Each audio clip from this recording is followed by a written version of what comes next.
My family tried to steal my wedding gift, so I rewrote their game. It's your wedding day. The air smells like roses and promises. Everyone's smiling for the cameras. Until your own mother leans in, her voice dripping with honey, and says, "We're giving your wedding gift to your sister." The room spins. Your heart drops like a stone. And in that moment, you realize, some people don't come to celebrate you. They come to take what's yours.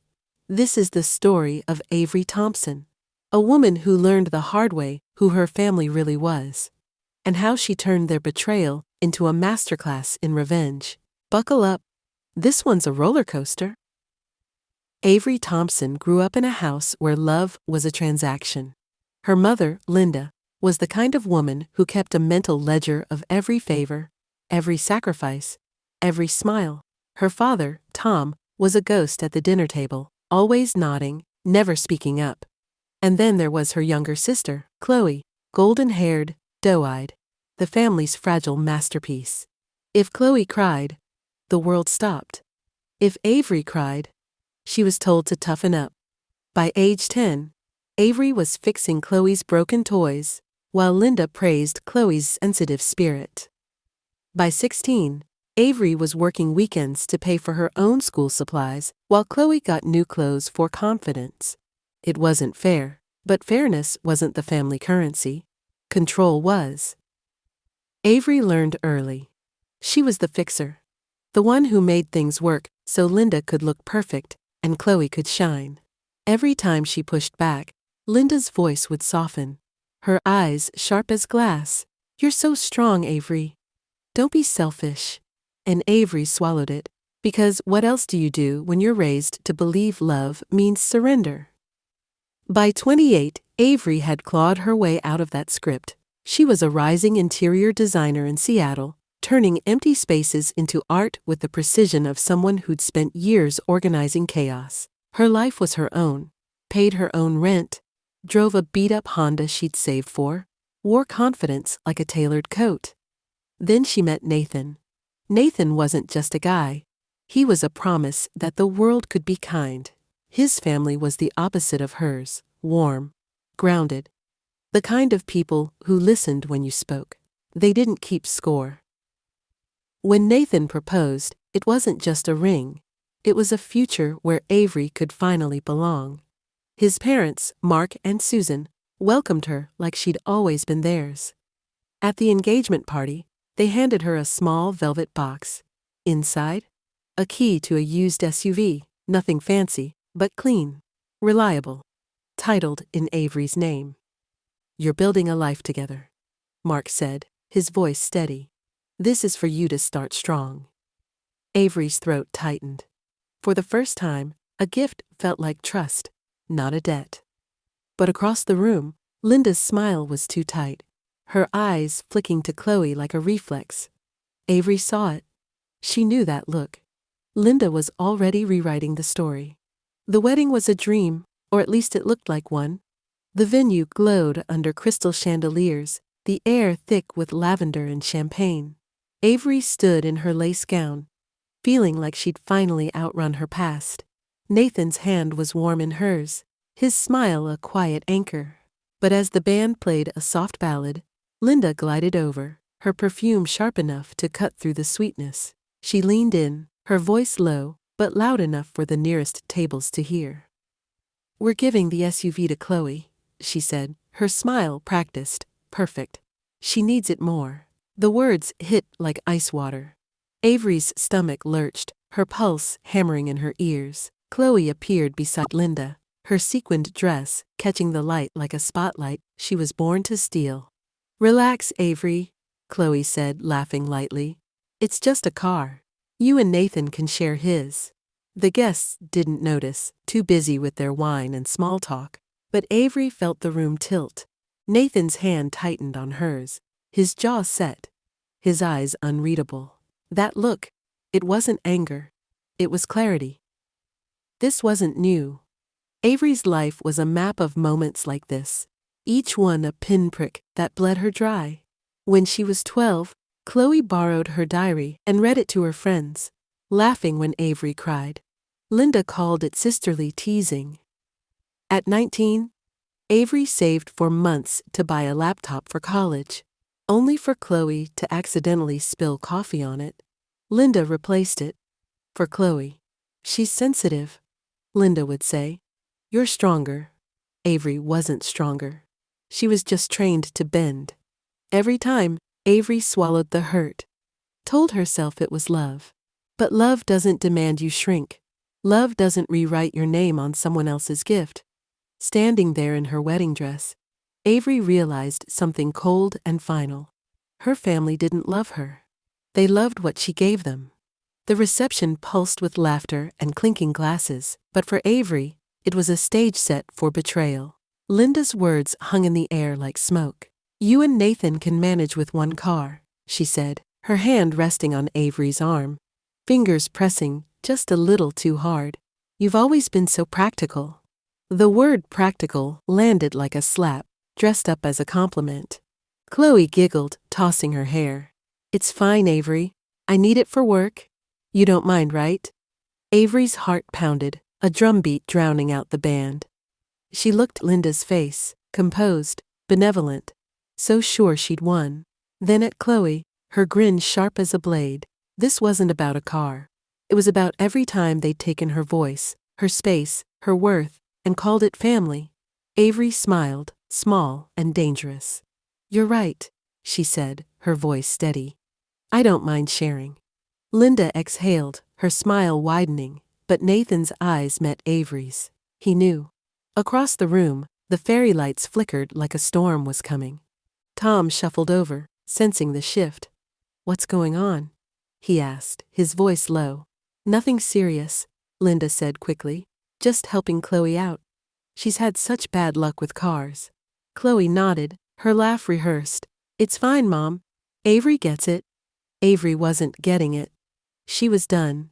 Months ago, over late-night tacos, she and Nathan had laughed about Linda's habit of claiming her things, her time, her achievements, her dignity. It was a pattern, and patterns could be broken. 3 weeks before the wedding, Avery met with a friend, a paralegal named Mia. Over coffee, Mia helped her draft a notarized declaration. Every wedding gift titled in Avery's name was legally protected, non-transferable without her written consent. Any attempt to take them would trigger a legal review and cut off future inheritance from Nathan's family. Avery had signed it in blue ink, her hand steady. You're not paranoid, Mia said, stamping the paper. You're prepared. Back at the reception, Avery felt the weight of the envelope in her clutch. She and Nathan slipped into a quiet hallway, the music muffled behind them. He leaned against the wall, loosening his tie. Do you want me to say something? He asked. Avery shook her head, her voice calm. No? We already did. Nathan's phone buzzed. A text from a cousin. Chloe's already posting about the car. He showed her the screen. Chloe, posing beside the SUV in their garage, captioned, New ride, new vibe. Avery laughed, sharp and low. She couldn't even wait till morning. Nathan's eyes met hers. So, what now? Avery's fingers brushed the envelope. Now, she said, we let them step into their own trap. Back in the ballroom, the band played a romantic tune, but the air felt charged, like the moment before lightning. Linda was at the cake table, laughing too loudly. Her crown secure? Chloe scrolled her phone, pretending not to notice Avery and Nathan's return. There they are, Linda called, her voice syrupy. Everyone's wondering where the bride went. Avery smiled, her heart steady. Just handling some details, she said, her tone light but weighted. Linda waved it off. Good, we're wrapping up soon. Chloe needs a ride home anyway. Nathan stepped forward, his voice polite but razor sharp. She has one now, doesn't she? Linda blinked. What? The car, Nathan said. You said she's taking it. Chloe's head snapped up, her smile faltering. Oh, come on, Avery, she started. Don't make this weird. It's just a car. Avery didn't flinch. I heard you, she said. Tom stepped closer, his face tired. Can we not do this here? Avery turned to him. her voice even. Here's the thing, Dad. She made it public. The band faltered, the singer's voice dipping.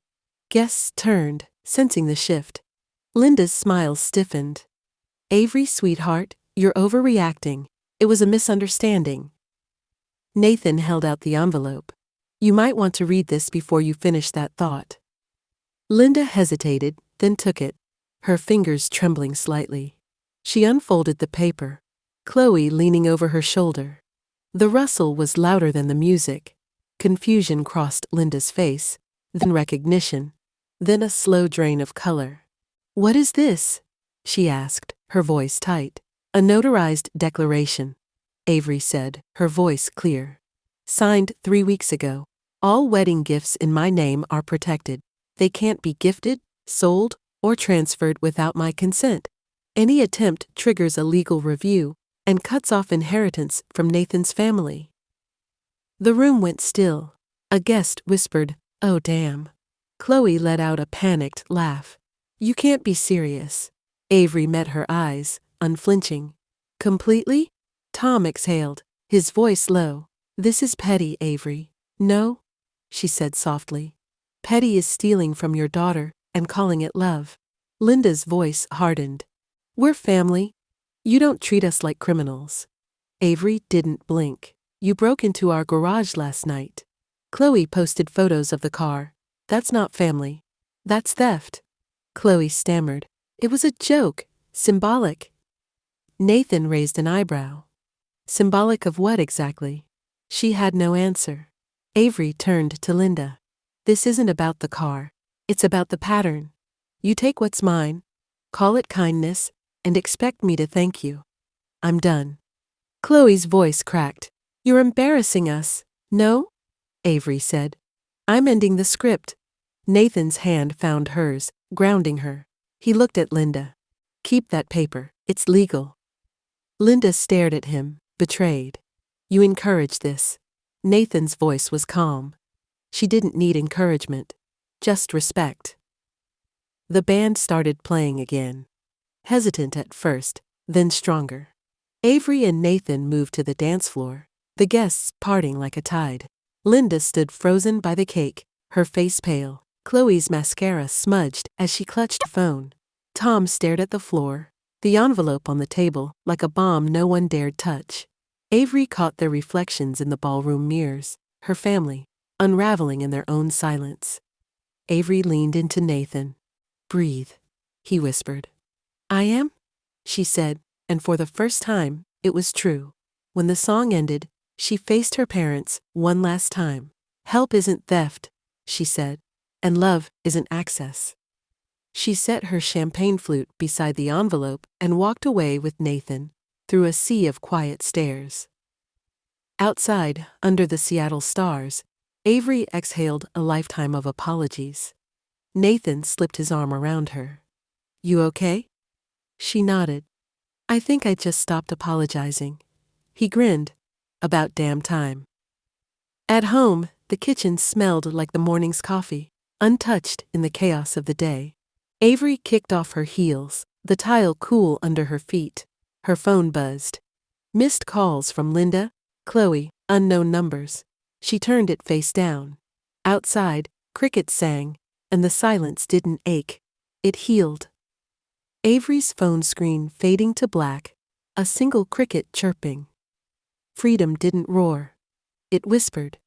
It was the silence of a phone that no longer rang, of doors she could lock without guilt. Avery realized families don't break because of pride or money. They break when someone stops pretending. She looked at the photo and said, boundaries don't destroy families. They define them. If you've ever had to draw a line with someone who called it love, you're not alone. Share your story in the comments. Let's build a community of people who know their worth. Hit that like button if Avery's revenge gave you chills. And subscribe for more stories of karma, justice, and breaking free. Ring the bell so you never miss a tale of sweet, sweet payback. Until next time, don't let anyone steal your peace. Subscribe for more revenge stories. Share your story below.